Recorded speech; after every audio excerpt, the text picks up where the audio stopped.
Folks, this here is Mr. Lincoln's half of the suite.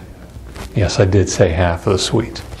So this is an entire suite here in which Mr. and Mrs. Lincoln each have their own particular room. A little unusual for us today that parents would have separate rooms, but in those days it showed off a little wealth, a prominence for Mrs. Lincoln to have her own room to the suite here.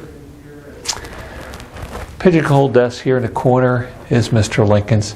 Gives you a little understanding about the man, who he is, what he represents. It's a tiny little desk. We think that a man as President of the United States would have a bigger desk than that.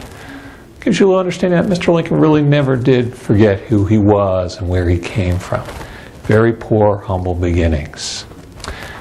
In this very room, I'm sure there were many sleepless nights in this very room after Mr. Lincoln was elected president. There were many struggles. The country was in turmoil. It was literally falling apart. For about 3.5 months after Mr. Lincoln was elected president, he's living here in this house prior to him being sworn in. And he will watch the country literally fall apart. He'll receive a Christmas gift that year. He'll receive notice that the very first state has decided to succeed. He'll start a domino effect.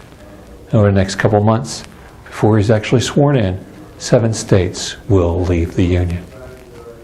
And they're all leaving because of his election.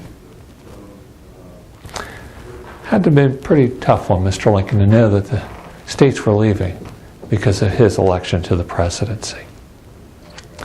From here, we're going to make our way into Mrs. Lincoln's room. We'll take a moment and look around at her things.